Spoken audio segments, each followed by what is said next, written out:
ನಮಸ್ಕಾರ ಸ್ನೇಹಿತರೆ, ಮಹಾಚಂದ್ರ ಯೂಟ್ಯೂಬ್ ಚಾನಲ್ಗೆ ತಮ್ಮೆಲ್ಲರಿಗೂ ಮತ್ತೊಮ್ಮೆ ಆತ್ಮೀಯವಾದಂತಹ ಸ್ವಾಗತ.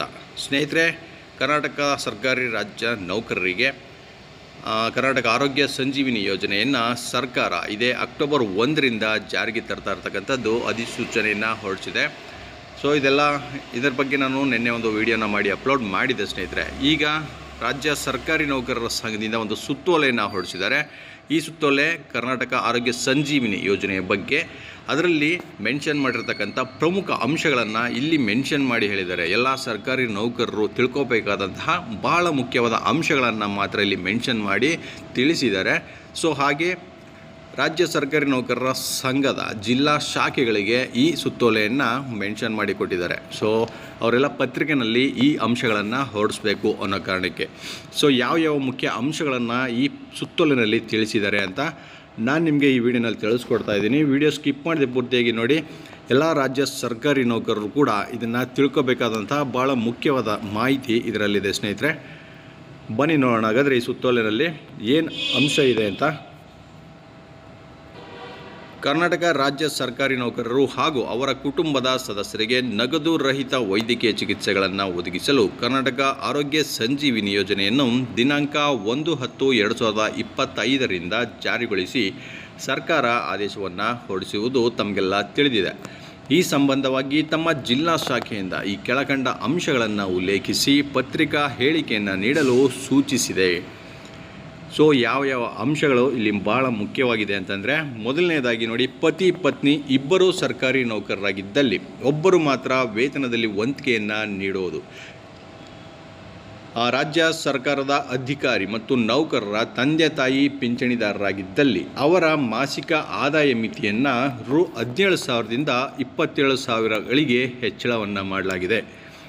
ಸೊ 27,000 ಒಳಗಡೆ ಇರಬೇಕು ಅವರ ತಂದೆ ತಾಯಿಯ ಪಿಂಚಣಿಗಳು. ಅಂಥವ್ರು ಮಾತ್ರ ಈ ಕರ್ನಾಟಕ ಆರೋಗ್ಯ ಸಂಜೀವಿನಿ ಸ್ಕೀಮ್ಗೆ ಒಳಪಡ್ತಾರೆ.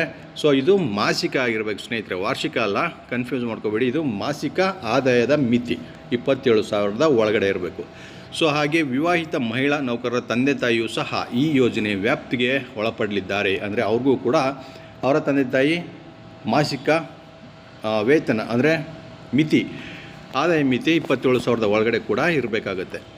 ಹಾಗೆ ಮಾಸಿಕ ವಂತಿಗೆಯನ್ನು ನೀಡಲು ಇಚ್ಛಿಸದೇ ಇರುವ ನೌಕರರು ಲಿಖಿತವಾಗಿ 18/10/2025 ಸಂಬಂಧಿಸಿದ DDOಗಳಿಗೆ ನೀಡುವುದು. ಸೊ ಲಿಖಿತವಾಗಿ ಒಂದು ಪತ್ರವನ್ನು ಬರೆದು ನನಗೆ ಈ ಯೋಜನೆಗೆ ಸೇರೋದಿಲ್ಲ ಅಂತ ನೀವು ಬೇಕಿದ್ರೆ ತಿಳಿಸ್ಬೋದು. ಅದಕ್ಕೆ ಕೊನೆ ದಿನಾಂಕ ನೋಡಿ 18ನೇ ತಾರೀಕು. ಈ ಯೋಜನೆಯ ಸೌಲಭ್ಯವನ್ನು ಪಡೆಯಲು ರಾಜ್ಯ ಸರ್ಕಾರದ ಅಧಿಕಾರಿ ಮತ್ತು ನೌಕರರು ಪ್ರತಿ ತಿಂಗಳು ಸರ್ಕಾರ ನಿರ್ದಿಷ್ಟಪಡಿಸಿರುವ ವಂತಿಗೆಯನ್ನು ಅಕ್ಟೋಬರ್ 2025ನೇ ಮಾಹೆಯಿಂದ ನೀಡುವುದು. ಸೊ ಇದೇ ಅಕ್ಟೋಬರ್ 1ನೇ ತಾರೀಕಿಂದ ಈ ಯೋಜನೆ ಜಾರಿಗೆ ಬರ್ತಾ ಇದೆ. ಅದೇ ರೀತಿ ಅಕ್ಟೋಬರ್ ತಿಂಗಳ ನಿಮ್ಮ ವೇತನದಿಂದನೇ ಪ್ರತಿ ತಿಂಗಳ ವಂತಿಗೆ ಕಟ್ಟಾಗುತ್ತೆ. ಅಂದರೆ ಈ ಯೋಜನೆಗೆ ವಂತಿಗೆ ಕಟ್ಟಾಗೋದಕ್ಕೆ ಪ್ರಾರಂಭ ಆಗುತ್ತೆ ಸ್ನೇಹಿತರೆ. ರಾಜ್ಯದಲ್ಲಿ ಕರ್ತವ್ಯ ನಿರ್ವಹಿಸುತ್ತಿರುವ 5.5 ಲಕ್ಷ ಸರ್ಕಾರಿ ನೌಕರರು ಹಾಗೂ 25 ಲಕ್ಷ ಕುಟುಂಬ ಸದಸ್ಯರು ಈ ಯೋಜನೆಯ ಲಾಭವನ್ನು ಪಡೆಯಲಿದ್ದಾರೆ.